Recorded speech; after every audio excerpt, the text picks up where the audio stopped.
Dear student, today we are going to discuss mitosis. हम अपने previous दो video lectures में सेल डिवीजन के basics and chromosome number and DNA amount का change during the cell division किस तरीके से होता है उसको हमने डिस्कस किया। उसके लिए आपको वो वीडियो लेक्चर्स आप डिस्कस कंसीडर कर सकते हैं, उसकी लिंक आपको आई बटन में मिल जाएगी। यहाँ पे हम माइटोसिस को पढ़ेंगे।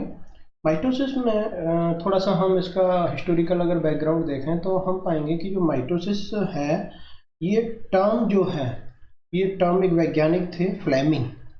तो फ्लेमिंग एक वैज्ञानिक जो हुए हैं उन्होंने ये माइटोसिस टर्म यूज की एंड उन्होंने क्या किया कि ये जो Flemming use mitosis term, right, और ये जो माइटोसिस टर्म यूज की, यहाँ पे खास बात ये थी कि ये इन्होंने एनिमल सिस्टम में यूज की थी, राइट। तो एनिमल सिस्टम में माइटोसिस को सबसे पहले फ्लेमिंग ने डिस्कस किया और उस एनिमल सिस्टम का नाम क्या था जिसमें इन्होंने इसको यूज किया, उसका नाम था ट्राइट्यूरस मैक्यूलस। एक सैलामेंडर होता है, इस सैलामेंडर का एज ए मॉडल ऑर्गेनिज्म इन्होंने यूज किया और इस सैलामेंडर में, और इसका नाम जो है आपको याद रखना है, कई बार ये पूछ लिया जाता है, ट्राइट्यूरस मैक्यूलस, ठीक है। तो हम यहाँ पे ये इन्फॉर्मेशन देखी, लेकिन ये इन्होंने प्लांट सेल के बारे में ऐसा कोई भी डिस्कशन नहीं किया। बाद में एक वैज्ञानिक आते हैं और उन वैज्ञानिक का नाम था स्ट्रासबर्गर। क्या नाम था? स्ट्रासबर्गर। तो ये जो स्ट्रासबर्गर वैज्ञानिक हुए हैं, इन्होंने फिर माइटोसिस टर्म का यूज किया प्लांट सिस्टम में, ठीक है। तो यहाँ पे एनिमल सिस्टम में और प्लांट सिस्टम में इस टर्मिनोलॉजी का यूज करने वाले दो वैज्ञानिक अलग अलग हुए हैं, ठीक है। तो माइटोसिस जो है, माइटोस मीन्स इक्वल, मतलब माइटोसिस में जो पेरेंट सेल है, जैसे कोई भी सेल है आगे वो डिवीजन कर रही है तो उसको कहते हैं पेरेंट सेल या मदर सेल, और आगे चल के जब वो डिवीजन करेगी तो उससे जो सेल बनती हैं उनको हम क्या कहते हैं? डॉटर सेल कहते हैं। तो पेरेंट सेल और डॉटर सेल में यहाँ पे क्रोमोसोम की संख्या, जिसको कि हम 2n कहते हैं या फिर n कहते हैं, ठीक है।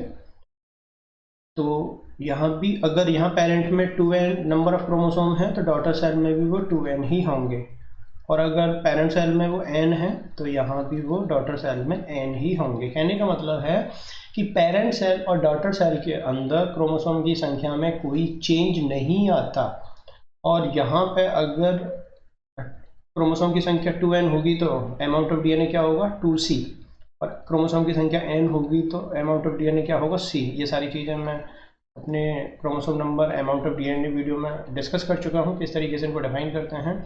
तो यहाँ भी वो 2c और c ही होगा। तो कहने का मतलब है नो जेनेटिक वेरिएशन, मतलब यहाँ पे कोई भी तरीके का जेनेटिक वेरिएशन नहीं आता पेरेंट सेल और डॉटर सेल के बीच में, ठीक है। तो ये एक बहुत ही इंपॉर्टेंट चीज़ है, लेकिन यहाँ पे एक कंडीशन है, जेनेटिक वेरिएशन नहीं आ रहा है, लेकिन यहाँ जेनेटिक वेरिएशन वो नहीं आ रहे हैं जो क्रॉसिंग ओवर से डेवलप होते हैं। क्रॉसिंग ओवर के अलावा अगर कोई जेनेटिक वेरिएशन म्यूटेशन से आता है या किसी और कारण क्रोमोसोमल म्यूटेशन से आता है तो वो यहाँ पे अपीयर होंगे, लेकिन जो सेक्सुअल वेरिएशन है जो कि क्रॉसिंग ओवर से डेवलप होते हैं, जो कि हम जीन क्रॉसिंग ओवर में मियोसिस में पढ़ेंगे कि वो किस तरीके से वेरिएशन पैदा कर रहे हैं, उस तरह के वेरिएशन यहाँ नहीं आते। तो यहाँ किसी तरह का जेनेटिक वेरिएशन यूजुअली नहीं होता, हम यही बोलते हैं, लेकिन यहाँ कंडीशन अप्लाई रहती है। तो ये हमने देखा। दूसरा, माइटोसिस में जो सबसे इम्पोर्टेंट चीज़ है जो अक्सर हम ध्यान नहीं देते, माइटोसिस में one round of karyokinesis, one round of karyokinesis जो होता है, तो कैरियोकाइनेसिस हम किसको कहते हैं? न्यूक्लियस का डिवीजन। तो one round of karyokinesis followed by one round of cytokinesis, one round of cytokinesis। ये बहुत इंपॉर्टेंट लाइन है। इसका मतलब है कि यहाँ पे जो कैरियोकाइनेसिस हो रहा है, न्यूक्लियस का डिवीजन हो रहा है, उसके जस्ट बाद यहाँ साइटोप्लाज्म का डिवीजन होता है। जो कॉमनली हम जो माइटोसिस बहुत पढ़ते हैं वहाँ पे ऐसा होता है कि 1 round of karyokinesis is followed by 1 round of cytokinesis. तो इसका मतलब है कि यहाँ पे एक बार न्यूक्लियस का डिवीजन होगा, और जैसे ही न्यूक्लियस का डिवीजन होगा उसके बाद क्या होगा, साइटोप्लाज्म का डिवीजन होगा। ठीक है। अब क्योंकि यहाँ पे क्रोमोसोम की संख्या भी चेंज नहीं हो रही, डॉटर सेल और मदर सेल के बीच अमाउंट ऑफ डीएनए भी चेंज नहीं हो रहा, और कैरियोकाइनेसिस के जस्ट बाद यहाँ पे क्या होता है, साइटोकाइनेसिस होता है। तो ये कुछ एक जनरल फीचर्स हैं माइटोसिस के, और किस किस वैज्ञानिक ने इसके बारे में सबसे पहले बात की ये हमने यहाँ पे देखा। तो इस तरीके से कुछ नॉर्मल फीचर्स हैं। अब हम थोड़ा सा मैकेनिज्म की तरफ बढ़ते हैं कि जो माइटोसिस है वो एग्जीक्यूट कैसे हो रहा है, राइट। तो हम अगर माइटोसिस को देखें तो माइटोसिस जो है यहाँ पे हम दो तरीके से पढ़ेंगे उसको।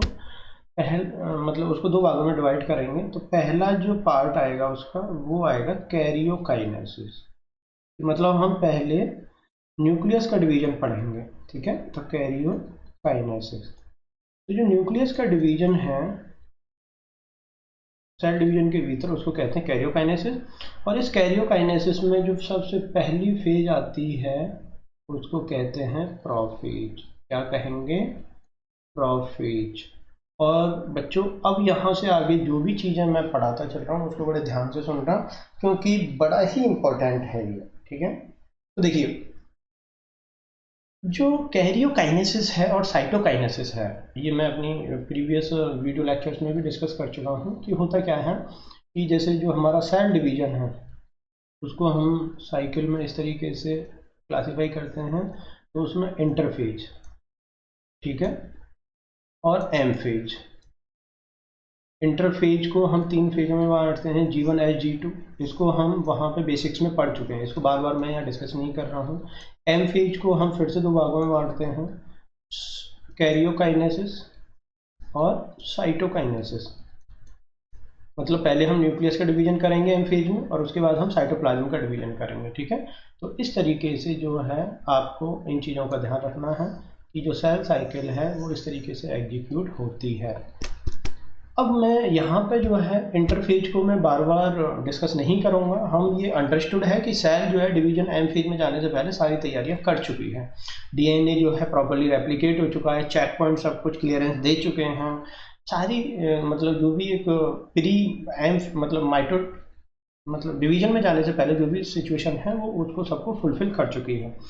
अब जैसे ही वो कैरियोकाइनेसिस के लिए आएगी, सबसे पहले न्यूक्लियस डिवीजन होगा, तो वहाँ उसकी सबसे पहली मुलाकात जो होती है वो कौन सी फेज से होती है, प्रोफेज से।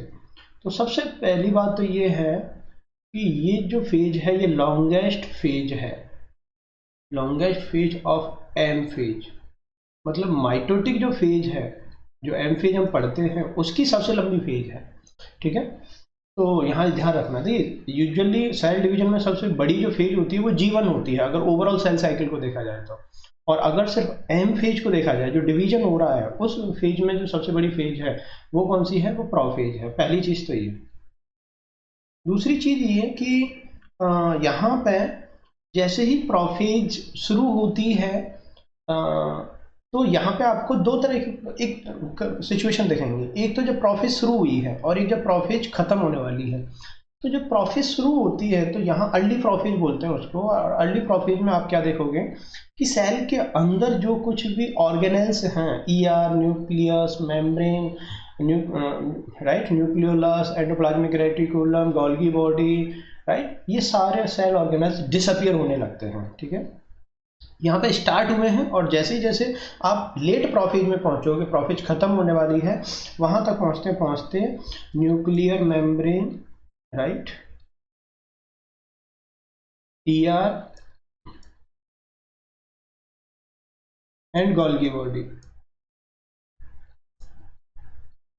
ठीक है, ईटीसी, और भी बहुत सारे ऑर्गेनल, न्यूक्लियर मेम्ब्रेन हुआ, ईआर, गोल्गी बॉडी, ये डिसअपियर हो जाते हैं, पहली चीज, ठीक है। तो ये लेट प्रोफेज तक आते आते ये ऑर्गेनल्स आपको नहीं दिखेंगे। और ऐसा नहीं है सिर्फ यही होते हैं, बाकी भी ऑर्गेनल्स यहाँ से क्लोरोप्लास्ट हो या जो भी हो वो सब यहाँ से डिसअपियर होता है। कहने का मतलब है कि जो साइटोप्लाज्म वाला इलाका है उसको कम्प्लीटली खाली किया जाता है, और यहाँ पे एक थ्योरेटिकल रीजन भी है कि भाई उसको खाली क्यों किया जा रहा है, ताकि जब मेटाफेज में क्रोमोसोम फैले साइटोप्लाज्म में तो उनको प्रॉपर तरीके से स्पेस हो ऑर्गेनाइज होने के लिए, इसीलिए साइटोप्लाज्म में जो भी चीज़ें पाई जा रही हैं उनको डिसअपियर कर दिया जाता है। तो यहाँ पे ये सब जो है डिसअपियर हो गए। जो सेंट्रियोल्स हैं जो आगे चल के आगे बहुत ज़्यादा रोल प्ले करने वाले हैं, स्पिंडल फाइबर बनाएंगे। तो जो सेंट्रियोल्स होते हैं ये यहाँ पे सेंट्रियोल स्टार्ट मूविंग टुवर्ड्स पोल। तो जो सेंट्रियोल हैं वो पोल की तरफ चलना शुरू हो गए हैं, ठीक है। ये एक बहुत इंपॉर्टेंट चीज़ है। उसके बाद जो क्रोमेटिन है, जैसे देखिए इंटरफेज में जो क्रोमेटिन होता है, जो क्रोमोसोम होते हैं वो क्रोमोसोम नहीं होते, वो छोटे छोटे धागे जैसे पाए जाते हैं और उनको हम वहाँ इंटरफेज में क्रोमेटिन कहते हैं। तो यहाँ पे जो क्रोमेटिन है, क्रोमेटिन फाइबर जो है वो कंडेंस होना शुरू हो गए हैं। तो जो क्रोमेटिन फाइबर हैं स्टार्ट कंडेंसेशन, ठीक है। तो उनमें कंडेंसेशन शुरू हो गया है और उनमें कंडेंसेशन शुरू होने के कारण यहाँ पे वो धीरे धीरे अब मोटे होते चले जाते हैं। और देखिए क्रोमोसोम तब कहते हैं जब वो मोटे होते हैं, क्रोमेटिन फाइबर जब कंडेंस होते हैं जैसा कि मेटाफेज में होता है तब उनको क्रोमोसोम कहते हैं, और जब वो कंडेंस नहीं होते छोटे धागे के रूप में होते हैं तो उनको क्रोमेटिन कहते हैं, ठीक है। ये थोड़ा सा यहाँ पे एक बेसिक डिफरेंस है। तो क्रोमेटिन फाइबर जो है वो स्टार्ट कंडेंसेशन, मतलब यहाँ पे वो कंडेंस होना शुरू हो गए हैं। अगली चीज़ ये है कि स्पिंडल फाइबर भी यहाँ बनने लग जाते हैं, ठीक है, क्योंकि सेंट्रियोल जो है वो मूव करना शुरू हो गए। तो स्पिंडल फाइबर भी जो है, स्पिंडल फाइबर भी स्टार्ट हो गए फॉर्मेशन। तो स्पिंडल फाइबर जो फॉर्मेशन है वो स्टार्ट हो गया है। अच्छा, एक चीज़ और यहाँ पे बहुत ज़्यादा पाई जाती है कि जो सेल है, सेल की मेटाबॉलिक एक्टिविटी, राइट। तो मेटाबॉलिक एक्टिविटी यहाँ पे कम हो जाती है। क्यों? क्योंकि मेटाबॉलिक एक्टिविटी सेल के अंदर कौन करता है? Cell organelle. सेल ऑर्गेनेल तो डिसअपीयर हो गए हैं, इसीलिए यहाँ पे मेटाबॉलिक जो एक्टिविटी है वो डिसअपीयर हो, मतलब डिक्रीज हो रही है। मेटाबॉलिक जो एक्टिविटी है वो डिक्रीज हो रही है, और उस मेटाबॉलिक एक्टिविटी डिक्रीज होने के साथ साथ एक चीज़ और हो जाती है, साइटोप्लाज्म जो है, जो साइटोसॉल है वो विस्कस हो जाता है, ठीक है। तो विस्कस हो जा रहा है। ये कुछ इंपॉर्टेंट फीचर्स हैं प्रोफेज के, कि भाई ये लॉन्गेस्ट फेज है एम फेज में, मतलब जो एम फेज हो रहा है उसका। फिर nuclear membrane, ER, Golgi body, ये सारी चीज़ें, न्यूक्लियोलस, ये सब यहाँ से डिसअपीयर हो रहा है। सेंट्रियोल मूव करना शुरू हो गए हैं और क्रोमेटिन फाइबर कंडेंसेशन शुरू हो गया है, क्योंकि पहले वो बहुत छोटे छोटे धागे के रूप में थे, राइट। अच्छा, यहाँ पे देखिए क्या होता है, जैसे जो न्यूक्लियस है, जैसे ये मैं जो डायग्राम बना रहा हूँ ये न्यूक्लियस का है। तो न्यूक्लियस के अंदर इस तरीके से क्रोमेटिन फाइबर पाए जाते हैं, ठीक है। अब वो इस तरीके से जब पाए जाते हैं, आप ये आइडेंटिफाई नहीं कर सकते कि ये क्रोमोसोम कौन सा है, वो सब इस तरीके से एक दूसरे में जाल बनाते हुए पाए जाते हैं। ये जो कंडीशन है ये इंटरफेज की कंडीशन है, ठीक है। लेकिन जैसे ही सेल एम फेज में आएगी तो इनको कंडेंस होना है, इनको इस तरीके से इनकी यूजुअल शेप में आना है, जैसे क्रोमोसोम ऐसे ही दिखाते हैं ना, सेंटर में सेंट्रोमियर और ये। अब क्वेश्चन उठता है यहाँ पर, ये जो होते हैं इस तरीके से, ये होते हैं एम फेज में। नाउ द क्वेश्चन इज, इसकी ज़रूरत क्या थी भाई? आप जो है इसको ऐसे भी तो डिवाइड कर सकते थे। तो देखिए इसका बड़ा एक सिंपल सा रीजन है। जैसे आप जो है, मान लो आपके पास धागे का गुच्छा है और वो एक दूसरे में फंसे हुए हैं, क्या आप उन धागों को यूज कर सकते हो? नहीं यूज कर सकते। क्या उनसे कुछ बना सकते हो? नहीं बना सकते। अगर उनको प्रॉपरली आपको डिवाइड करना है तो उनको उसको आपको अरेंज करना पड़ेगा, उनको अलग अलग करना पड़ेगा। पहली ज़रूरत तो ये। दूसरी, जब सेल डिवाइड करेगी तो न्यूक्लियस भी डिवाइड कर रहा है, और न्यूक्लियस डिवाइड कर रहा है तो क्रोमोसोम को कोई लंबी सी पतली सी चीज़ है, जब वो डिवाइड करेगी अगर उसमें खिंचाव पैदा होगा तो वो टूट सकती है, राइट। लेकिन अगर उसी चीज़ को थोड़ा सा कंडेंस कर दिया जाए, मोटा कर दिया जाए, छोटा कर दिया जाए, तो उसके टूटने की प्रोबेबिलिटी क्या हो जाती है? कम हो जाती है। तो यही कारण है कि क्रोमोसोम जैसे ही डिवीजन में न्यूक्लियस एंटर करेगा, तो न्यूक्लियस के डिवीजन में एंटर करने से पहले जो है कि ड्यूरेशन में ही क्रोमोसोम को कंडेंस किया जाता है ताकि उनका साइज छोटा हो जाए, क्लियरली उनको अरेंज कर सकें ड्यूरिंग द डिवीजन, और वहाँ पे किसी भी तरह की कॉम्प्लिकेशंस की जो पॉसिबिलिटी है वो कम से कम हो। ठीक है, तो ये रहा हमारा एक प्रोफेज का वो कि भाई प्रोफेज में ये जो है आपको चीज़ें मिलेंगी, ये कैरेक्टर्स आप वहाँ प्रोफेज में देखते हो। तो यहाँ पे जो सबसे पहला चीज़ देख रहे हो वो मतलब सबसे जो इम्पोर्टेंट चीज़ है वो है स्पिंडल फाइबर। स्पिंडल फाइबर का फॉर्मेशन प्रोफेज में शुरू हो चुका है। सेंट्रियोल्स जो है यहाँ पे जैसे न्यूक्लियस के बाहर यहाँ पे मान लो जो 2 सेंट्रियोल्स होते हैं, जैसे ये एक सेंट्रियोल है, ये 2 सेंट्रियोल, तो ये क्या करते हैं इस तरीके से एक दूसरे के अपोजिट में मूव करना शुरू कर देते हैं, और जब ये सेंट्रियोल एक दूसरे के बिल्कुल 90 डिग्री पे ऐसे आ जाते हैं, जैसे एक सेंट्रियोल यहाँ एक सेंट्रियोल यहाँ, तब ये मूवमेंट बंद हो जाती है। तो यहाँ पे ये पोलैरिटी डिफाइन हो गई है, पोलैरिटी डिफाइन हो गई है, ये इनका काम होता है। और यहीं पे जब ये पहुँच जाएंगे तो यहाँ पे इस तरीके से स्पिंडल फाइबर बनाते हैं। और तो मेरा अगला जो टॉपिक है, मैं सेल डिवीजन में थोड़ी देर के लिए आपको यहाँ पे स्पिंडल फाइबर को थोड़ा सा डिस्कस करूँगा। और उसका कारण है कि मैं स्पिंडल फाइबर को यहाँ बीच में क्यों ले रहा हूँ, क्योंकि जब तक हम स्पिंडल फाइबर को नहीं समझ सकते, हमें मेटाफेज में, माइटोसिस में मेटाफेज किस तरीके से अरेंज हो रहा है, मियोसिस में मेटाफेज 1-2 किस तरीके से वहाँ पे बन रहा है, उसको थोड़ा सा समझने में थोड़ी सी दिक्कत होगी। इसीलिए प्रोफेज कंप्लीट जैसे ही हुई तो प्रोफेज के ड्यूरेशन में ही स्पिंडल फाइबर बनना शुरू हो गए थे। तो अब यहाँ पे मैं पहले थोड़ा सा एक छोटा सा टॉपिक आपको स्पिंडल फाइबर, ठीक है, स्पिंडल फाइबर टाइप, कि भाई जो स्पिंडल फाइबर बनते हैं सेल डिवीजन में वो कितने टाइप के बनते हैं, ठीक है। और ये बड़ा ही एक इम्पॉर्टेंट चीज़ है। देखिए यहाँ स्पिंडल फाइबर जो टाइप होते हैं, पहली बात तो ये कि ये सिंगलेट सेल डिवीजन में जो भी स्पिंडल फाइबर बन रहे हैं वो सिंगलेट टाइप के होते हैं। अब ये सिंगलेट टाइप क्या है ये हम साइटोस्केलेटन में पढ़ेंगे, यहाँ सिर्फ आपको ध्यान रखना है कि सिंगलेट टाइप के होते हैं। और यहाँ पे जो स्पिंडल फाइबर हैं ये 3 तरीके के होते हैं, ठीक है। तो पहला जो स्पिंडल फाइबर है वो है kinetochore spindle fibre, kinetochore spindle fibre नाम से ही क्लियर है कि जो सेंट्रोमियर से अटैच हो रहे हैं वो कौन से कहलाएंगे, काइनेटोकोर स्पिंडल फाइबर कहलाएंगे। इनको हम क्रोमोसोमल फाइबर भी कहते हैं क्योंकि ये जो है क्रोमोसोम से बाइंड होते हैं, ठीक है। और बच्चों ये जो टॉपिक है स्पिंडल फाइबर का जो बड़ा ही इम्पोर्टेंट है। दूसरे जो स्पिंडल फाइबर होते हैं वो होते हैं पोलर स्पिंडल फाइबर, ठीक है, पोलर स्पिंडल फाइबर, ठीक है। तो पोलर स्पिंडल फाइबर नाम से क्लियर है कि भाई एक पोल से दूसरे पोल पर ये कनेक्ट हो रहे हैं, इसीलिए इनको पोलर स्पिंडल फाइबर या इंटरपोलर फाइबर भी कहते हैं। ये बड़े ही इंपॉर्टेंट है, क्या कहते हैं, दूसरा नाम क्या है इनका, इंटरपोलर स्पिंडल फाइबर, ठीक है। अगला जो तीसरा टाइप है इसको हम अलग से थोड़ा डायग्राम से भी समझाएंगे। तीसरा जो टाइप है स्पिंडल फाइबर का बच्चों वो है एस्ट्रल स्पिंडल फाइबर, इसको क्या कहेंगे, एस्ट्रल स्पिंडल फाइबर।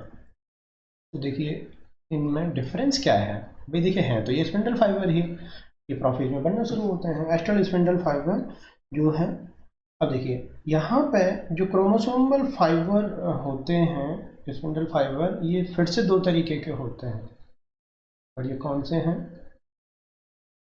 देखिए काइनेटिक और स्पिंडल फाइबर जो होते हैं वो क्रोमोसोम से अटैच होते हैं, ठीक है, पहली चीज़ तो ये। दूसरी चीज़ ये कि ये 2 तरीके के होते हैं, बाइपोलर और यूनिपोलर, ठीक है। तो बाइपोलर और यूनिपोलर स्पिंडल फाइबर। बाइपोलर का मतलब होता है कि जैसे हमारे जो मेटाफेज के क्रोमोसोम होते हैं, ठीक है, तो जैसे मान लो एक होमोलॉगस पेयर है, ठीक है, तो यहाँ पे क्या होता है या फिर जैसे मेटाफेज में क्रोमोसोम कैसा होता है बच्चों, मेटाफेज में जो क्रोमोसोम होते हैं वो इस तरीके से बना होता है, एक ही सेंट्रोमियर से 2 क्रोमेटिड इस तरीके से लगे होते हैं, राइट, ये समझ में आया कि नहीं। तो ये जो बाइपोलर हैं ये क्या करते हैं, और यूनिपोलर जैसे यहाँ पे भी इस तरीके से आपको क्रोमोसोम जो है एक्स शेप में दिखेगा, तो यहाँ पे इस तरीके से एस शेप में दिख रहा है, ठीक है।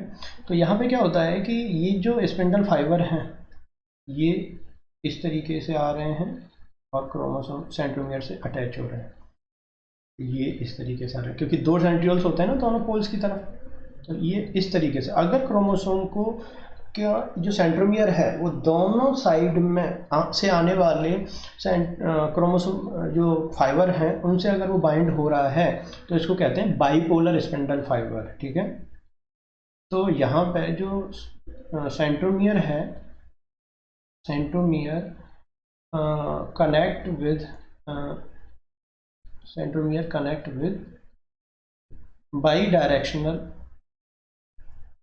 Spindle fibre. तो बाई डायरेक्शनल स्पिंडल फाइबर में क्यों कह रहा हूँ इसको, क्योंकि ये स्पिंडल फाइबर दोनों डायरेक्शन से आ रहे हैं, मतलब क्योंकि दो सेंट्रियोल्स हैं ना दोनों अलग अलग पोल पे, तो वो दोनों स्पिंडल फाइबर यहाँ भेज रहे हैं और वो एक ही सेंट्रोमियर से ऐसे कनेक्ट हो रहे हैं। अब इस तरह की कंडीशन कहाँ मिलेगी आपको, इस तरह की कंडीशन मिलेगी बच्चों आपको एक तो माइटोसिस में, माइटोसिस में इस तरह की सिचुएशन ही मिलती है, ठीक है। तो माइटोसिस में, और जो मियोसिस 2 होता है वहाँ भी इस तरह की सिचुएशन मिलती है, ठीक है। यूनिपोलर कहते हैं कि जैसे इधर से जो आने वाला स्पिंडल फाइबर है, जैसे ये एक क्रोमोसोम है तो ये इधर से आने वाला स्पिंडल फाइबर ही यहाँ से कनेक्ट है, इधर से आने वाला कनेक्ट नहीं है। तो जो सेंट्रोमियर होता है, centromere connect with unidirectional spindle fibre, ठीक है। तो यहाँ पर एक ही डायरेक्शन के से आने वाले स्पिंडल फाइबर से वो कनेक्ट होता है। और इस तरह की सिचुएशन कहाँ मिलेगी, एग्जांपल अगर इसका देखें तो मियोसिस 1 में। तो मियोसिस, ये बड़ा ही इंपॉर्टेंट क्वेश्चन है, ठीक है। तो देखो मियोसिस 1 में आपको यूनिपोलर स्पिंडल फाइबर मिलेंगे, जबकि मियोसिस 2 में और माइटोसिस में आपको बाइपोलर स्पिंडल फाइबर मिलेंगे, ठीक है। अब इसका इफेक्ट देखो, इससे हो क्या रहा है। जब बाइपोलर स्पिंडल फाइबर मौजूद होते हैं तो वो क्रोमोसोम को सेंट्रोमियर से तोड़ते हैं, क्योंकि एक ही सेंट्रोमियर को दो अलग अलग डायरेक्शन से खींचेंगे, ये इधर खींच रहा है, ये इधर खींचेगा, तो फाइनली क्रोमोसोम जो है वो सेंट्रोमियर से टूटेगा। लेकिन यहाँ पे क्या होता है कि यहाँ ये स्पिंडल फाइबर जब इसको इधर खींचेगा तो इधर से तो कोई फोर्स लग ही नहीं रहा है, तो क्रोमोसोम यहाँ सेंट्रोमियर से नहीं टूटते, क्रोमोसोम यहाँ पेयर से टूटते हैं। इसीलिए यूनिपोलर और बाइपोलर में ये मेन डिफरेंस है, ठीक है। तो होता क्या है कि यहाँ पे होमोलोगस पेयरिंग से टूटेगा और यहाँ पे क्रोमोसोम सेंट्रोमियर से टूटेगा, ये एक इम्पॉर्टेंट चीज़ है। और यहाँ पे जो काइनेटिको टर्म्स है ये हम सेंट्रोमियर के लिए ही यूज करते हैं। सेंट्रोमियर काइनेटोकोर एक ही चीज़ है, बस फर्क इतना है कि सेंट्रोमियर से स्पिंडल फाइबर डायरेक्ट कनेक्ट नहीं हो सकता, क्योंकि सेंट्रोमियर डीएनए का पार्ट है। इसीलिए यहाँ पे क्या होता है कि जो कुछ प्रोटीन्स हैं वो सेंट्रोमियर पे बाइंड हो जाती हैं, तो सेंट्रोमियर प्लस प्रोटीन काइनेटोकोर कहलाता है। कि जब वो प्रोटीन्स वहाँ बाइंड हो जाएं तो सेंट्रोमियर अब एस्ट्रल रे के साथ, स्पिंडल फाइबर के साथ सीधा बाइंड हो सकता है, अब उसको सेंट्रोमियर प्लस प्रोटीन को ही काइनेटोकोर कहते हैं, ठीक है। दूसरा है यहाँ पे पोलर स्पिंडल फाइबर, ठीक है। तो पोलर स्पिंडल फाइबर को अगर हम देखें तो होता क्या है कि जैसे ये सेल है, ठीक है, ये सेल है, तो ये सेल में तीन तरीके के स्पिंडल फाइबर यूजुअली बनते हैं। जैसे ये यहाँ क्रोमोसोम फैले हुए हैं, ये मान लो यहाँ सेंट्रियोल है, ये एक सेंट्रियोल 1 और यहाँ पे ये दूसरा सेंट्रियोल है, ठीक है। तो यहाँ से स्पिंडल फाइबर ऐसे निकल रहे हैं। अगर ये स्पिंडल फाइबर क्रोमोसोम के साथ कनेक्ट हो रहे हैं तो ये कौन से स्पिंडल फाइबर कहलाए बच्चों, ये कहलाए काइनेटिकोर स्पिंडल फाइबर। लेकिन कुछ स्पिंडल फाइबर ऐसे भी होते हैं जो इस तरीके से एक दूसरे से जुड़े रहते हैं, यहाँ पे बीच में क्रोमोसोम नहीं पाया जाएगा, राइट। और तीसरे टाइप इनको कहते हैं पोलर स्पिंडल फाइबर। ये जो स्पिंडल फाइबर हैं ये कौन से स्पिंडल फाइबर हैं, पोलर स्पिंडल फाइबर, ठीक है। तो ये समझ में आ गया कि पोलर स्पिंडल फाइबर कैसे बनते हैं, ठीक है। तो वो जो है एक पोल से दूसरे पोल पे जा रहे हैं और बीच में इस तरीके से वो जुड़े होते हैं, मतलब एक पोल को दूसरे पोल से कनेक्ट कर रहे हैं और बीच में इनके क्रोमोसोम नहीं है। जबकि काइनेटिकोर स्पिंडल फाइबर के बीच में क्या पाए जाते हैं, देखिए काइनेटिकोर स्पिंडल फाइबर जो होते हैं वो भी एक पोल से दूसरे पोल से कनेक्ट हैं, लेकिन उनके बीच में क्या पाए जा रहे हैं, क्रोमोसोम पाए जा रहे हैं। ये बेसिक डिफरेंस है दोनों में। तीसरे टाइप की, ठीक है, तो पोलर स्पिंडल फाइबर जो है किस तरीके से पाए जाते हैं ये समझ में आ गया कि भाई पोलर स्पिंडल फाइबर जो होते हैं वो कनेक्ट विद, मतलब इनको अगर बोलें तो इनको ऐसे बोल सकते हैं, कनेक्ट बोथ पोल दोनों पोल को वो कनेक्ट करते हैं विदाउट क्रोमोसोम, बट यहाँ पे कोई भी क्रोमोसोम नहीं पाया जा रहा है। तो ठीक है, तो यहाँ पे देखो आपने कोई भी क्रोमोसोम नहीं देखा होगा। एक तीसरे स्पिंडल फाइबर है, इनको कहते हैं हम एस्ट्रल स्पिंडल फाइबर। ये जैसे आपने इस तरीके से, ये यहीं पे पाए जाते हैं, ये दूसरे पोल तक आते नहीं। आपने कोई भी सेल डिवीजन होता देखोगे तो आप बहुत सारे स्पिंडल फाइबर ऐसे यहाँ भी देखोगे। तो ये जो इस जोन में पाए जा रहे हैं, ये जो हैं इनको कहते हैं एस्ट्रल स्पिंडल फाइबर। ठीक है, तो इस तरीके से 3 तरीके के मेनली स्पिंडल फाइबर वहाँ होते हैं, polar spindle fibre, astral spindle fibre और तीसरे हैं काइनेटिक स्पिंडल फाइबर। तो astral spindle fibre present only one pole, present only one pole, ये सिर्फ एक ही पोल पे पाए जाते हैं और किसी दूसरे पोल से इनका किसी तरह का कनेक्शन नहीं होता। ये जो है एस्ट्रल स्पिंडल फाइबर की पहचान है। तो यहाँ पे ड्यूरिंग द सेल डिवीजन, जैसे हम बहुत ही ईजिली बोल देते हैं कि स्पिंडल फाइबर बनते हैं, लेकिन अगर उनको थोड़ा सा डेप्थ में देखा जाए तो यहाँ 3 तरह के स्पिंडल फाइबर आपको दिखेंगे, kinetic spindle fibre, polar spindle fibre और एस्ट्रल स्पिंडल फाइबर। और तीनों का क्या इंपॉर्टेंस है ये मैंने यहाँ पे डिस्कस कर लिया है। और फिर क्रोमोसोम से जो अटैच होते हैं स्पिंडल फाइबर, वो 2 तरीके के होते हैं, बाइपोलर, अगर एक क्रोमोसोम एक सेंट्रोमियर से दोनों तरफ से आने वाले स्पिंडल फाइबर, दोनों सेंट्रियोल से आने वाले स्पिंडल फाइबर कनेक्ट हो रहे हैं तो वो बाइपोलर कहलाएंगे। ऐसा माइटोसिस और मियोसिस 2 में होता है, जबकि एक सेंट्रोमियर से, एक क्रोमोसोम में एक ही सेंट्रोमियर होगा तो उस सेंट्रोमियर से अगर एक ही तरफ के से आने सेंट्रियोल से आने वाले स्पिंडल फाइबर अगर कनेक्ट हो रहे हैं तो उसको हम यूनिपोलर स्पिंडल फाइबर कहेंगे। और यहाँ पे दूसरी, जब इस तरीके से स्पिंडल फाइबर इसको इधर खींचेंगे तो इधर से तो कोई फोर्स लगेगा नहीं, तो यहाँ पे यूनिपोलर में क्रोमोसोम पेयर से टूटते हैं, राइट। और जब भी कभी क्रोमोसोम पेयर से टूटेगा, क्रोमोसोम की संख्या आधी होगी, हमेशा याद रखना। इसीलिए मियोसिस 1 में इस टाइप के स्पिंडल फाइबर पाए जाते हैं, जबकि जब भी कभी क्रोमोसोम सेंट्रोमियर से टूटेगा, वहाँ क्रोमोसोम की संख्या आधी नहीं होगी, क्रोमोसोम इक्वली डिस्ट्रीब्यूट होंगे, जैसा कि माइटोसिस में और मियोसिस 2 में होता है। तो ये 3 तरीके के स्पिंडल फाइबर हमने देखे। एक और टाइप का स्पिंडल फाइबर और होता है जो थोड़ी देर के लिए पैदा होता है, उसको कहते हैं इंटरजोनल स्पिंडल फाइबर, और वो एनाफेज में बनता है। उसको जब हम एनाफेज पढ़ेंगे तो उसको हम वहाँ पे देखेंगे, ठीक है।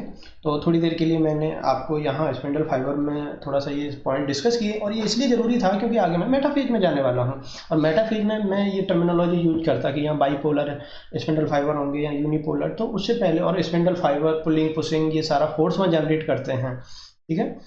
अच्छा, एक चीज़ और आप याद रखना कि जो पोलर स्पिंडल फाइबर हैं ये एक फोर्स जनरेट करते हैं, और ये फोर्स बहुत इम्पोर्टेंट है, ठीक है। तो जो फोर्स है वो पुशिंग फोर्स कहलाता है, डेवलप पुशिंग फोर्स, डेवलप, ये जो पोलर स्पिंडल फाइबर हैं, develop pushing force during cell division. तो डिवीजन के ड्यूरेशन में ये जो है पुशिंग फोर्स पैदा कर रहे हैं। अब ये पुशिंग फोर्स कैसे पैदा कर रहे हैं ये मैं आगे स्टेज में डिस्कस करूंगा। और यहाँ पे ये जो काइनेटिक और स्पिंडल फाइबर हैं ये डेवलप करते हैं पुलिंग फोर्स, ये इंपॉर्टेंट है, डेवलप पुलिंग फोर्स, ठीक है। अब ये पुलिंग और फोर्स क्या है ये आगे मैं डिस्कस करूंगा, लेकिन यहाँ चूंकि हम इनके नोट्स में यहाँ ये चीज़ मेंशन करना बड़ा जरूरी हो जाता है कि भाई जो काइनेटिक और स्पिंडल फाइबर है वो पुलिंग फोर्स डेवलप करते हैं ड्यूरिंग द सेल डिवीजन, जबकि जो पोलर स्पिंडल फाइबर है वो पुशिंग फोर्स, ठीक है। तो ये क्या है वो हम थोड़ा सा देखेंगे आगे। तो इस तरीके से हमने स्पिंडल फाइबर को देखा।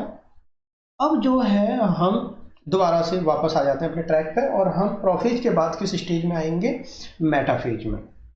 तो जो हमारी दूसरी स्टेज है वो दूसरी स्टेज हमारी क्या आ जाती है, मेटाफेज, और ये बड़ी इंपॉर्टेंट फेज है। अगर क्रोम, ठीक है, तो मेटाफेज, पहले तो हम ये देखें कि यहाँ पे हो क्या रहा है। मेटाफेज में देखिए पहली बात तो ये कि क्रोमोसोम मैक्सिमम कंडेंस हो चुके होते हैं। तो क्रोमोसोम जो हैं वो मैक्सिमम कंडेंस हो चुके हैं, और उनका कंडेंसेशन वैल्यू अगर देखा जाए तो ये वैल्यू आएगी 700 नैनोमीटर, ठीक है, ये बहुत इंपॉर्टेंट है। अब इसको कैसे देखो, ये जैसे मान लो एक क्रोमोसोम है, तो मेटाफेज में क्या होता है, आपको क्रोमोसोम एक्स शेप में दिखने लगेगा इस तरीके से दो, ठीक है, तो उसमें आपको दो क्रोमेटिड दिखेंगे और इस तरीके से सेंट्रोमियर सेंटर में होगा। तो जो 700 नैनोमीटर है, ये एक क्रोमेटिड आर्म का है, इसका मतलब इसका भी 700 होगा। तो यहाँ पे कंपटीशन में कभी कभी वो कंफ्यूज कर देता है। अगर वो पूछे कि एक क्रोमोसोम का कंडेंसेशन मेटाफेज में कितना होगा, तो एक क्रोमोसोम का अगर वो पूछ रहा है तो एक क्रोमोसोम में ये दोनों भुजाएं आ जाती हैं, तब वहाँ पे जो क्रोमोसोम की कंडेंसेशन वैल्यू आएगी वो आ जाएगी 1400 नैनोमीटर, ऑलवेज याद रखना। लेकिन अगर वो पूछ रहा है कि एक क्रोमेटिड आर्म का कंडेंसेशन कितना है मेटाफेज में, तो वो आएगा 700 नैनोमीटर। तो इस टर्मिनोलॉजी मतलब इस टेक्निकल डिफरेंस को हमेशा याद रखना। तो मेटाफेज में मैक्सिमम कंडेंस होता है क्रोमोसोम। तो जो क्रोमोसोम है वो यहाँ पे एक्स शेप में दिखने लग गया है, तो chromosome appear in x form, ठीक है, जो क्रोमोसोम है वो यहाँ पे एक्स शेप में दिखेगा। ये यहाँ पे बहुत इंपॉर्टेंट एक चीज़ है। अब ऐसा क्यों हो रहा है, प्रोफेज में आपको एक्स शेप में नहीं दिखा था। प्रोफेज में देखिए होता क्या है कि मैं थोड़ा सा अगर पीछे की तरफ जाऊं, तो प्रोफेज में क्या होता है कि प्रोफेज में, ये मैं यहाँ से हटा देता हूँ, ये पॉइंट हमें डिस्कस करना था, ये हम डिस्कस कर चुके हैं। तो प्रोफेज में क्या होता है कि जब आप क्रोमोसोम को कंडेंस कर रहे थे तो वहाँ पे भी देखो भुजाएं तो दो ही होती हैं, ये दोनों वहाँ थी, राइट, इस तरीके से थी, लेकिन ये दोनों भुजाएं एक दूसरे से चिपकी हुई थी। क्यों? क्योंकि बीच में एक प्रोटीन होती है कोहेसिन, वो प्रोटीन इस तरीके से इनको बाइंड करके रखती है, ठीक है, और इस प्रोटीन का क्या नाम है, कोहेसिन। तो ये प्रोटीन इसको इस तरीके से बाइंड करके रखती है, तो जब इसको माइक्रोस्कोप में आप देखते हो तो ये आपको इस तरीके से अपीयर होता है।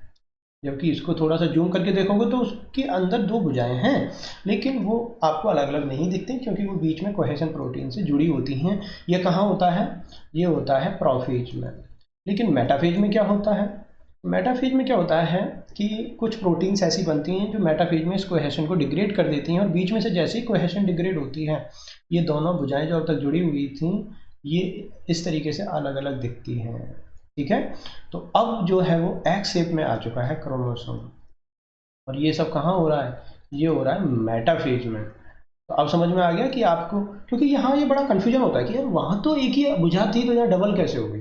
तो देखिए डीएनए रेप्लिकेशन से एस फेज में इस भुजा ने अपनी एक कॉपी बनाई थी और इसको इस तरीके से कोहेशन ने चिपका के रखा था। लेकिन मेटाफेज में ये कोहेशन क्या हो गया, ये कोहेशन यहाँ से डिग्रेड हो गया। तो जैसे ही इन दोनों भुजाओं को चिपकाने वाली प्रोटीन डिग्रेड हो गई तो ये दोनों भुजाएं क्या हो गई, अलग। तो मेटाफेज में इस तरीके से शेप क्रोमोसोम की एक्स शेप में आ जाती है। तो प्रोफेज में आपको एक्स शेप नहीं दिखती, मेटाफेज में आपको एक्स शेप दिखती है। तो ऐसा क्यों है आपको आई थिंक क्लियर हो गया होगा। तो यहाँ पर ये चीज़ आपको हमेशा ध्यान रखनी है, ठीक है। उसके बाद हम आगे बढ़ते हैं। तो यहाँ पर थोड़ा सा हम ये देखते हैं कि जो मेटाफेज है उसमें किस तरीके से जो है बाकी चीज़ें आगे बढ़ेंगी। तो यहाँ क्रोमोसोम जो है वो आपको एक्स शेप में दिखा, और क्रोमोसोम जो है एक्स शेप में दिखने के अलावा कोहेसिव प्रोटीन जो है वो भी उसकी यहाँ पे डिग्रेड हो गई है। तो अब थोड़ा सा आगे बढ़ते हैं। क्रोमोसोम एक्स फेज में अपीयर हुआ। मेटाफेज में एक और इम्पोर्टेंट जो इवेंट है, ये तो कोई अभी हमने बहुत ज़्यादा डिस्कस किया नहीं है मेटाफेज को। क्रोमोसोम क्या करते हैं, इक्वेटर पर अरेंज हो जाते हैं और एक मेटाफेज प्लेट बनाते हैं, ठीक है। तो क्रोमोसोम जो है अब यहाँ पे क्यों अरेंज हुए, कैसे अरेंज हुए वो देखेंगे। तो क्रोमोसोम जो है वो अरेंज एट इक्वेटर लाइन, ठीक है। तो इक्वेटर लाइन मतलब सेंट्रल पार्ट में, एंड फॉर्म मेटाफेज प्लेट, ठीक है। तो ये बड़ा ही इंपॉर्टेंट है। अब देखिए कैसे बनाते हैं। और ये मेटाफेज प्लेट जो है इसमें भी एक चीज़ देखी गई है कि जो लार्ज क्रोमोसोम होते हैं वो पेरिफेरल रीजन की तरफ पाए जाते हैं, और जो साइज में छोटे क्रोमोसोम होते हैं वो सेंट्रल रीजन की तरफ पाए जाते हैं, ठीक है। तो देखिए यहाँ ये मेटाफेज प्लेट बन कैसे रही है। यहाँ पे जैसे ये सेल के अंदर है, सेल के जो अंदर है, थोड़ा सा डायग्राम पे मत जाना, बस उसको समझना। तो ये यहाँ पे एक जो है सेंट्रियोल है, ये यहाँ पे दूसरा सेंट्रियोल है, दोनों एक दूसरे के अपोजिट पोल पे होते हैं। तो जो क्रोमोसोम है एक्सिस में तो आ ही गए हैं, तो वो इस तरीके से इक्विस सेंटर पे जो है अरेंज हो गए, और जब वो सेंटर पर अरेंज हो गए तो इस तरीके से स्पिंडल फाइबर उनके साथ कनेक्ट हो जाते हैं। और ये स्पिंडल फाइबर कौन से स्पिंडल फाइबर होंगे बच्चों? काइनेटोकोर स्पिंडल फाइबर, ठीक है। तो ये सेंट्रोमियर से इस तरीके से जुड़े होते हैं, ठीक है। अब ये जो स्पिंडल फाइबर जुड़ गए तो देखो सारे क्रोमोसोम सेंटर पे आ गए, और इस तरीके से जब आप इनको सेंटर देखोगे तो एक प्लेट जैसी स्ट्रक्चर बन जाती है, उसी को हम मेटाफेज प्लेट कहते हैं, ठीक है। अब कुछ स्पिंडल फाइबर ऐसे भी होते हैं जो इस तरीके से पोल पे ही मौजूद होते हैं, उनको क्या कहते हैं? हम एस्ट्रल स्पिंडल फाइबर कहते हैं, ठीक है।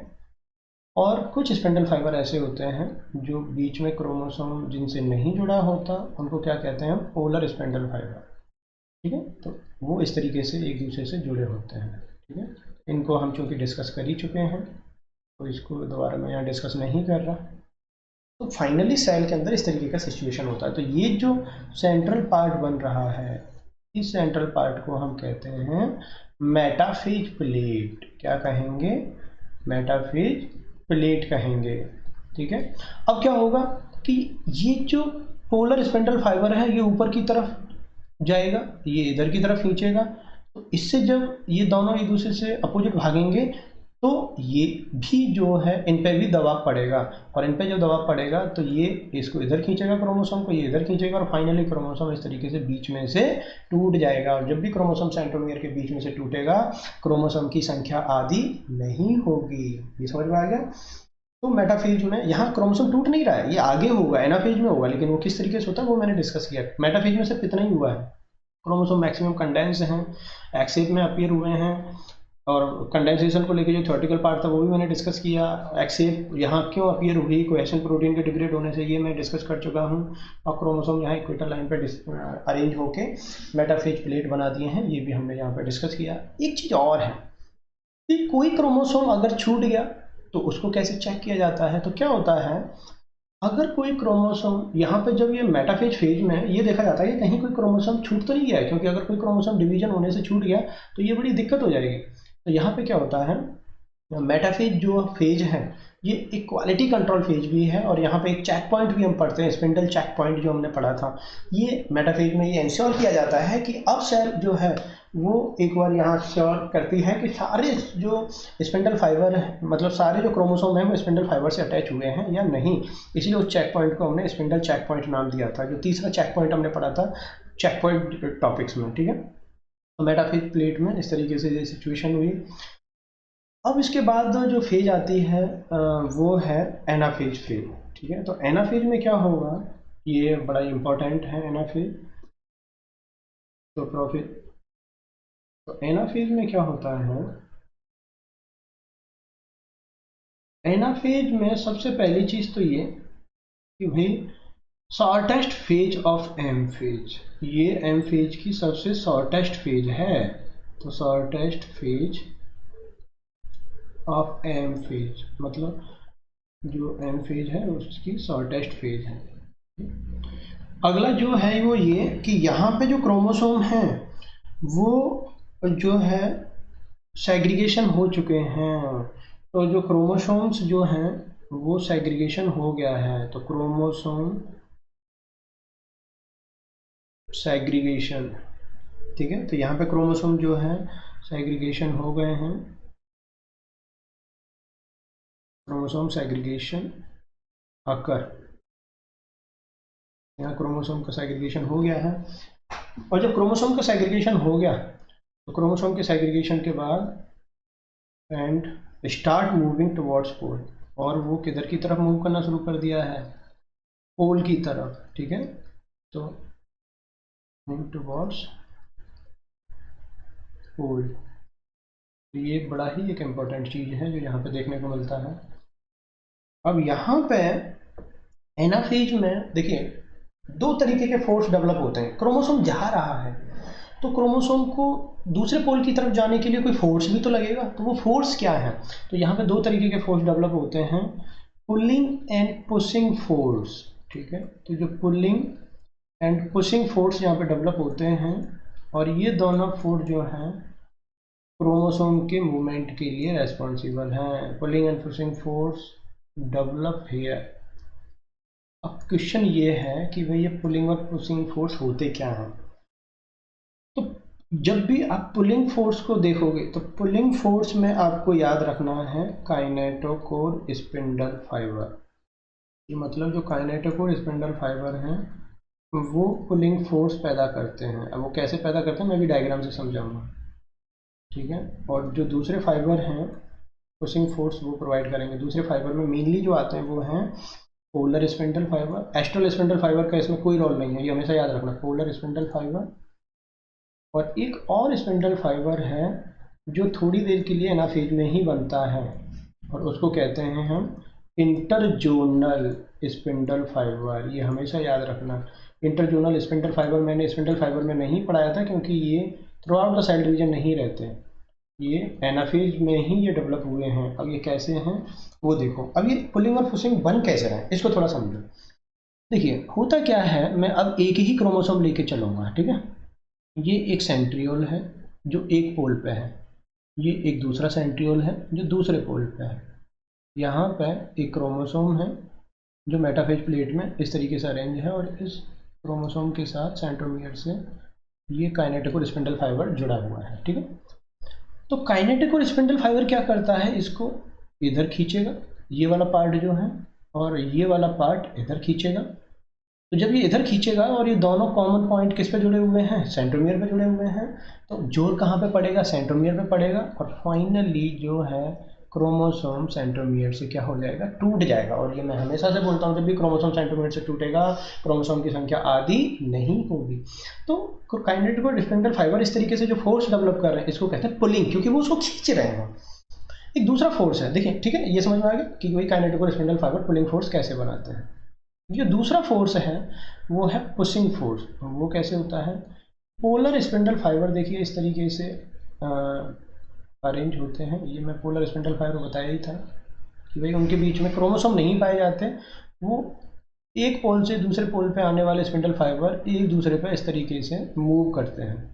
तो यहाँ पे क्या होगा कि ये जो पोलर स्पिंडल फाइबर है, ये स्पिंडल फाइबर क्या कहलाते हैं, पोलर स्पिंडल फाइबर, ठीक है। और ये जो सेंटर में दिखाए हैं ये कौन सा था, काइनेटिक और स्पिंडल फाइबर, ठीक है। तो इसमें कंफ्यूज नहीं होना है, काइनेटिक और स्पिंडल फाइबर में डिस्कस कर चुका हूँ। तो जो पोलर स्पिंडल फाइबर हैं ये क्या करते हैं, ये इसको इधर धक्का दे रहा है और ये इसको इधर धक्का, दोनों एक दूसरे को अपोजिट धक्का दे रहे हैं। अपोजिट धक्का देने से क्या हो रहा है, एक दूसरे से ये दूर जा रहे हैं, और अपोजिट धक्का देने से जब दूर जा रहे हैं तो उसे पुशिंग फोर्स कहते हैं, ठीक है। तो जो पोलर स्पिंडल फाइबर है वो किस तरीके से पुशिंग फोर्स प्रोवाइड कर रहा है, समझ में आ गया कि भाई ये इधर जो है ये इधर जाएगा, ये इधर जाएगा, दोनों को अपोजिट धक्का दे रहे हैं, तो उससे फाइनली जोर यहाँ पे पड़ेगा। तो ये पुशिंग फोर्स है, ठीक है। तो ये समझ में आ गया कि पोलर स्पिंडल फाइबर पुशिंग। अब इसमें एक तीसरा और spindle fibre interzonal spindle fibre, इसको समझिए। इसमें इंटरजोनल स्पिंडल फाइबर क्या होता है, इसको मैं ये डायग्राम हटा देता हूँ यहाँ से। होता क्या है कि जब क्रोमोसोम टूट गया, ठीक है, तो जैसे क्रोमोसोम जब टूट गया तो ये जैसे एक सेंट्रियोल है, ये दूसरे पोल का सेंट्रियोल है। क्रोमोसोम जब टूट गया तो वो इस तरीके से हो जाता है, वी शेप में हो जाएगा, और वो अपने पोल की तरफ चलना शुरू कर देता है। तो इन दोनों टूटे हुए सेंट्रोमियर के बीच में एनाफेज में स्पिंडल फाइबर बन जाते हैं, इसको कहते हैं इंटरजोनल स्पिंडल फाइबर। क्या कहते हैं इनको, इंटरजोनल स्पिंडल फाइबर। और ये जो इंटरजोनल स्पिंडल फाइबर होते हैं ये किसी भी तरीके से, इनका फंक्शन क्या है, ये क्या करते हैं, दोनों क्रोमोसोम को पुश करते हैं। इस वाले क्रोमोसोम को इधर की तरफ पुश करते हैं और इस वाले क्रोमोसोम को इधर की तरफ पुश करते हैं, इसीलिए ये पुशिंग फोर्स डेवलप कर रहे हैं। तो समझ में आ गया पुशिंग फोर्स ये कैसे डेवलप कर रहे हैं। और इंटरजोनल स्पिंडल फाइबर सिर्फ एनाफेज में ही डेवलप हुए हैं, उससे पहले ये नहीं थे, ये हमेशा याद रखना, इसलिए मैंने स्पिंडल फाइबर में इनको डिस्कस नहीं किया था। तो एनाफेज में इस तरीके से क्रोमोसोम मूव करना शुरू हो गया है, और क्रोमोसोम के मूव करने के कारण वहाँ पर क्रोमोसोम का जो शेप आएगा वो आपको वी शेप, मतलब इन्वर्टेड वी शेप आपको यहाँ पे दिखेगा। तो इस तरीके देखो, जैसे इन्वर्टेड वी शेप, तो यूँ क्रोमोसोम जा रहा है तो इन्वर्टेड वी शेप आपको इसलिए दिखता है, ठीक है। एक चीज़ और है कि एनर्जी को लेकर अगर बात करें तो एक ऐसा माना जाता है कि एक क्रोमोसोम को इक्वेटर लाइन से पोल तक पहुंचाने में 30 एटीपी लगते हैं। तो आप अकॉर्डिंगली उसको कैलकुलेट कर सकते हो। तो हमारे अंदर जो है वो 46 क्रोमोसोम है, तो उनको अगर पोल तक पहुंचाना है तो कितनी एटीपी लगेगी, तो 46 इंटू 30 मल्टीप्लाई करके इतनी एनर्जी वहाँ पे लगती है। और इनका जो स्पीड है, ऐसा माना जाता है कि इनका जो मूवमेंट स्पीड है वो है 1 माइक्रोमीटर पर मिनट, ठीक है। तो ये एक काइनेटिक डेटा है। मुझे नहीं लगता कि इस तरह के क्वेश्चन कभी डायरेक्ट, क्योंकि ये एक एक्सपेरिमेंटल डेटा है जो सेल टू सेल वेरी होता है, लेकिन फिर भी आपको ध्यान रखना है, ठीक है। तो एनाफेज के बाद जो अगली फेज आती है वो कौन सी फेज आती है, टीलोफेज। टीलोफेज जो है प्रोफेज का जस्ट उल्टा है, ठीक है। तो टीलोफेज को आपको अलग से कुछ याद नहीं करना, जो प्रोफेज है उसी का जस्ट उल्टा जो है वो टीलोफेज है। टीलो मीन्स टर्मिनेशन, यहाँ सब कुछ अब खत्म होने को है। तो पहली चीज़ तो ये कि रिवर्स मतलब रिवर्स फेज ऑफ प्रोफेज, पहली चीज़ तो ये कि भाई ये जो है ये रिवर्स फेज है प्रोफेज की, मतलब प्रोफेज में जो कुछ हुआ था उसका यहाँ पे उल्टा होगा, ठीक है। तो ये थोड़ा सा एक है यहाँ पे। दूसरा, अप्रोफेज में क्या हुआ था, nuclear membrane, ER, Golgi body, ये सब डिसअपियर हो गए थे। तो यहाँ पे सेल ऑर्गेनेल्स रीअपियर हो जाते हैं। तो जो जो वहाँ पे डिसअपियर हुए थे तो वो यहाँ पे क्या हो गए, सेल ऑर्गेनेल्स रीअपियर हो गए। पहली चीज़ तो ये हुई, ठीक है। वहाँ पे जो है न्यूक्लियर मेम्ब्रेन वगैरह ये सब डिसअपियर वो सब आ जाते हैं यहाँ पे। दूसरा, यहाँ पे प्रोफेज में हमने क्या देखा था कि क्रोमोसोम कंडेंस होना शुरू हो गए हैं, यहाँ पे डीकंडेंसेशन शुरू हो जाएगा, दोबारा से वो क्रोमोसोम क्रोमेटिन फाइबर के रूप में कन्वर्ट होना शुरू हो जाते हैं। तो डीकंडेंसेशन शुरू हो चुका है, राइट। तो डीकंडेंसेशन ऑफ क्रोमोसोम स्टार्ट, क्रोमोसोम का डीकंडेंसेशन यहाँ पे शुरू हो चुका है, ठीक है। एक ये इंपॉर्टेंट काम हुआ। दूसरा, प्रोफेज में मेटाबॉलिक एक्टिविटी कम हो गई थी क्योंकि वहाँ सेल ऑर्गेनेल्स जो है वो डिसअपियर हो गए थे। मेटाबॉलिक एक्टिविटी यहाँ पे इंक्रीज हो जाती है, ठीक है। तो मेटाबॉलिक एक्टिविटी जो है वो यहाँ इंक्रीज हो गई है। क्यों इंक्रीज हो गई है, क्योंकि मेटाबॉलिक एक्टिविटी के लिए सेल ऑर्गेनेल चाहिए थे और सेल ऑर्गेनेल्स यहाँ पे रीअपियर हो गए हैं, इसीलिए यहाँ मेटाबॉलिक एक्टिविटी इंक्रीज हो गई है, ठीक है। तो कुल मिला के ये जो है कुछ फीचर्स हैं जो टीलोफेज में हैं। और फाइनली जो है टीलोफेज के एंड में जो सेल है, जैसे सेल के अंदर का अगर हम देखें तो ये जैसे सेल है तो सेल का एक न्यूक्लियस इस तरीके से बन जाता है अंदर, और एक ये इसके अंदर क्रोमेटिन है, ठीक है। तो मतलब न्यूक्लियस कैरियोकाइनेसिस जैसे कंप्लीट होगी तो फाइनली जो अपीयरेंस आएगा वो इस तरीके का आएगा कि एक सेल के अंदर 2 न्यूक्लियस बन चुके हैं। अब ज़रूरत है तो किसकी, यहाँ पे जो साइटोप्लाज्म है इसको आधा आधा बांटा जाए, तो सेल जो है फिर अब किस में एंटर करेगी, साइटोकाइनेसिस में। तो अब वो साइटोप्लाज्म का डिवीजन करेगी ताकि साइटोप्लाज्म के डिवीजन से जो है इक्वली साइटोप्लाज्म डिवाइड हो जाए और जो है वो 2 सेल एक दूसरे से अलग हो जाएं। और ये मैंने माइटोसिस के जनरल फीचर्स में भी बोला था कि माइटोसिस में 1 राउंड ऑफ कैरियोकाइनेसिस, मतलब कैरियोकाइनेसिस में ये देखो इस तरीके से कैरियोकाइनेसिस हुआ है एम फेज में। अब ये 1 राउंड ऑफ कैरियोकाइनेसिस के जस्ट बाद यहाँ पे आपको क्या मिलेगा, आपको साइटोकाइनेसिस मिलेगा, ठीक है। तो वो साइटोकाइनेसिस किस तरीके से होता है तो ये हम थोड़ा देखते हैं। तो साइटोकाइनेसिस जो है वो यहाँ पे साइटोप्लाज्म का डिवीजन होता है। तो पहले जो साइटोकाइनेसिस हम देखेंगे वो देखते हैं प्लांट सेल में, तो साइटोकाइनेसिस इन प्लांट सेल। और बहुत ज़्यादा इसमें कोई डेप्थ नहीं पढ़नी हमें, यहाँ पे बस कुछ कंसेप्चुअल चीज़ें देखनी है कि भाई यहाँ किस तरीके से चीज़ें हो रही हैं। तो देखिए साइटोकाइनेसिस इन प्लांट सेल को अगर देखा जाए तो पहली चीज़ तो ये है कि प्लांट सेल के अंदर जो साइटोकाइनेसिस हो रहा है वो माइक्रोट्यूब्यूल मीडिएटेड है। तो यहाँ पे जो है वो माइक्रोट्यूब्यूल मीडिएटेड साइटोकाइनेसिस है, पहली चीज़ तो ये। तो यहाँ माइक्रोट्यूब्यूल भाग लेंगे, ठीक है। अब वो किस तरीके से भाग लेते हैं ये हम देखेंगे। माइक्रोट्यूब्यूल मीडिएटेड साइटोकाइनेसिस यहाँ होता है। अब यहाँ होता क्या है पहले ये देखिए।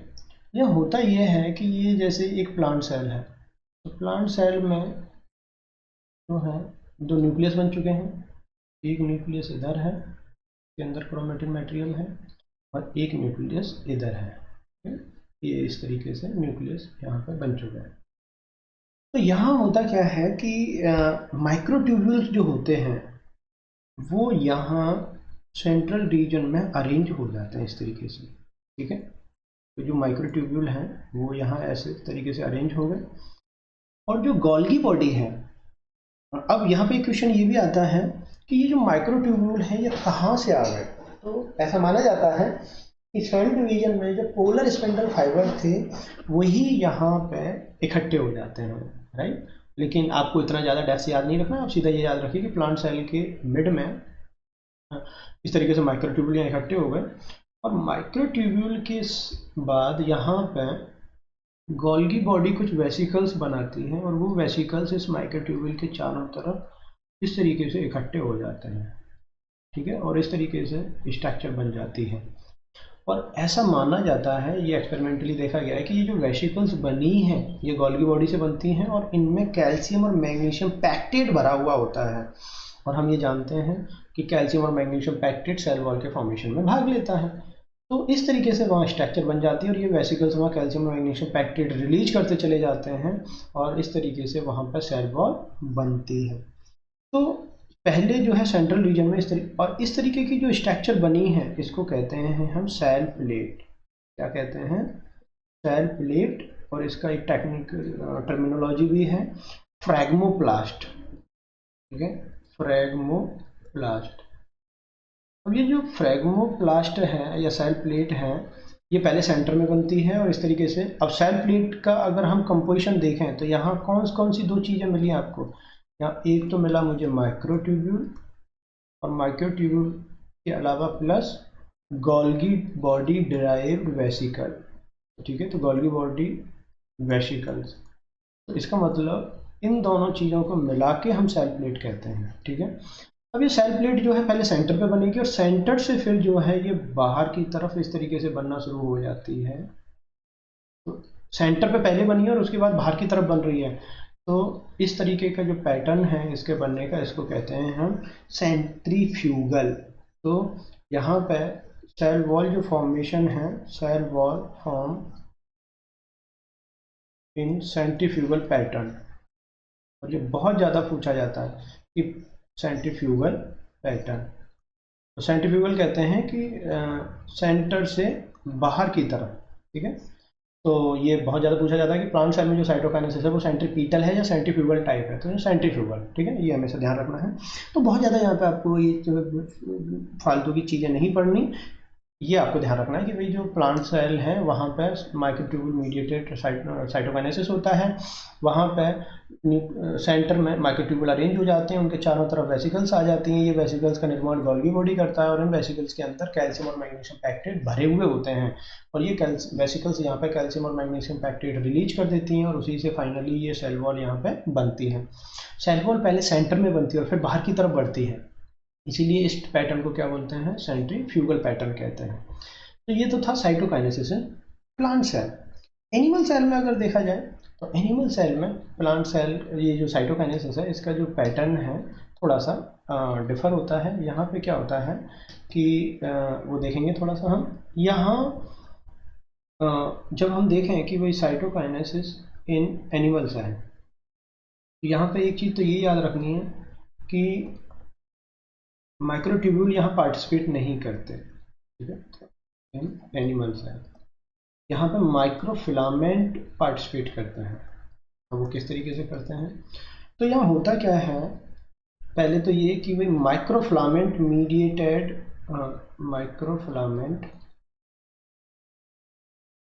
मीडिएटेड होता है ये। तो यहाँ पे जो साइटोकाइनेसिस है उसमें माइक्रोफिलामेंट भाग लेंगे, ठीक है। और माइक्रोफिलामेंट में दो प्रोटीन बहुत ज़्यादा मेन तरीके से पाई जाती हैं, और वो जो प्रोटीन्स हैं वो कौन सी हैं? वो हैं एक्टिन और मायोसिन, ठीक है। तो जो माइक्रोफिलामेंट होते हैं ये दो प्रोटीन से बने होते हैं। ये प्रोटीन कौन से हैं बच्चों? एक्टिन और मायोसिन। इसलिए बहुत सारी बुक्स एक्टिन मीडिएटेड भी लिख देती हैं कि भाई यहाँ पे जो साइटोकाइनेसिस है उसमें एक्टिन प्रोटीन भाग लेती है। तो इस तरीके से अब दोनों ही बातें सही हैं, आपको कंफ्यूज नहीं होना है। दूसरी चीज़ ये कि यहाँ पर पहले जो साइटोकाइनेसिस होता है वो सेंटर पे नहीं होता, यहाँ पहले आउटर रीजन में होता है और फिर सेंटर की तरफ वो डिवीजन बढ़ता है। इसको कहते हैं सेंट्रीपीटल टाइप का। तो साइटोकाइनेसिस जो है यहाँ पे जो है वो कैसा होता है? साइटोकाइनेसिस इज सेंट्रीपीटल टाइप, ठीक है। अब वो किस तरीके से वो सेंट्रीपीटल है मैं समझाऊंगा आपको डायग्राम से। साइटोकाइनेसिस इज सेंट्रीपीटल टाइप, ठीक है। तो यहाँ पर ये जो है साइटोकाइनेसिस जो है वो सेंट्रीपीटल टाइप है। यहाँ पे जो माइक्रोफिलामेंट होते हैं वो एक रिंग जैसी स्ट्रक्चर बना लेते हैं, उसको कहते हैं कॉन्ट्रैक्टाइल रिंग। और यही जो माइक्रोफिलामेंट है, माइक्रोफिलामेंट मैं इसको एमएफ से लिख रहा हूँ, माइक्रोफिलामेंट फॉर्म कॉन्ट्रैक्टाइल रिंग, ठीक है, contractile ring and perform cytokinesis. अब ये इससे कैसे परफॉर्म करते हैं वो हम देखेंगे। मैं इसको अभी डायग्राम से समझाता हूँ आपको होता क्या है। देखिए होता ये है कि जैसे मान लो ये एक सेल है, एनिमल सेल। यहाँ पे ये एक न्यूक्लियस बन चुका है, ये एक दूसरा न्यूक्लियस बन चुका है। इसके अंदर इस तरीके से क्रोमेटिन है, इसके अंदर ये दूसरा क्रोमेटिन है, ठीक है। अब इस न्यूक्लियस के, इन दोनों न्यूक्लियस के बीच में होता क्या है, इस तरीके से परिधि की तरफ, ठीक है, राइट, परिधि की तरफ एक रिंग बन जाती है। और इस रिंग को क्या कहते हैं? इस रिंग को कहते हैं कॉन्ट्रैक्टाइल रिंग। क्या कहते हैं? Contractile ring. और कॉन्ट्रैक्टाइल रिंग जो है ये कौन सी प्रोटीन से बनी होती है बच्चों? ये बनी होती है माइक्रोफिलामेंट से या एक्टिन और मायोसिन से। तो एक्टिन और मायोसिन जब मिलते हैं तो वो फिलामेंट जैसी स्ट्रक्चर बनाते हैं, उसको माइक्रोफिलामेंट कहते हैं। तो ये रिंग जैसी स्ट्रक्चर बन गई। अब ये रिंग जो है इसको अंदर की तरफ कॉन्स्ट्रिक्ट करती है, इसको अंदर की तरफ पुश करती है, मतलब अंदर की तरफ सिकुड़ाती है, राइट। तो अंदर की तरफ जब ये इसको अंदर की तरफ सिकुड़ाएगी तो उससे क्या होगा? फाइनली जो सेल है वो अ, अंदर की तरफ पिचकने लगेगी। और पिचकने के बाद धीरे धीरे इसकी सिचुएशन कुछ ऐसी होती चली जाएगी। ये ठीक है। तो यहाँ थोड़ी सेल छोटी बना दी है, ये इसका न्यूक्लियस, ये इसका न्यूक्लियस।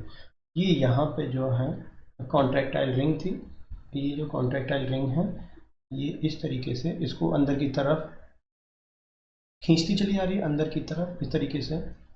और फाइनली यहाँ से, अच्छा, जब ये कॉन्ट्रैक्टाइल रिंग को अंदर की तरफ सिकुड़ा रही है तो बाहर से आपको एक खांच जैसी स्ट्रक्चर बने दिखेगी, इसको कहते हैं क्लीवेज फैरो। क्या कहते हैं इसको? Cleavage pharaoh. और फाइनली जो है जब ये कॉन्ट्रैक्टाइल रिंग जो है पूरा इसको सिकुड़ा देगी तो ये दोनों सेल क्या हो जाएंगी? एक दूसरे से अलग अलग हो जाएंगी और इस तरीके से दो डॉटर सेल बनेंगी, ठीक है। तो जब ये कॉन्ट्रैक्टाइल रिंग बिल्कुल ही अंदर की तरफ चिपक जाती है तो ये दोनों सेल एक दूसरे से अलग हो जाती हैं और इस तरीके से यहाँ पे साइटोकाइनेसिस होता है। तो ये थोड़ा सा कंसेप्चुअल पार्ट था कि भाई एनिमल सेल में साइटोकाइनेसिस किस तरीके से होती है, ठीक है। तो यहाँ तक हमने देखा कि भाई माइटोसिस जो है वो किस तरीके से कंप्लीट हो रहा है। जो माइटोसिस है उसको हमने दो फेज में देखा, कैरियोकाइनेसिस जिसमें हमने न्यूक्लियस डिवीजन देखा, फिर न्यूक्लियस डिवीजन में हमने प्रोफेज, मेटाफेज, एनाफेज, टीलोफेज चारों फेज को देखा, फिर हमने स्पिंडल फाइबर भी वहाँ डिस्कस किए, राइट। और उसके बाद फिर साइटोकाइनेसिस को देखा। साइटोकाइनेसिस में प्लांट सेल और एनिमल सेल किस तरीके से अलग अलग तरीके से साइटोकाइनेसिस कर रही हैं, ये भी हमने वहाँ डिस्कस किया। उम्मीद करता हूँ कि माइटोसिस जो है अब आपका क्लियर हुआ होगा, राइट।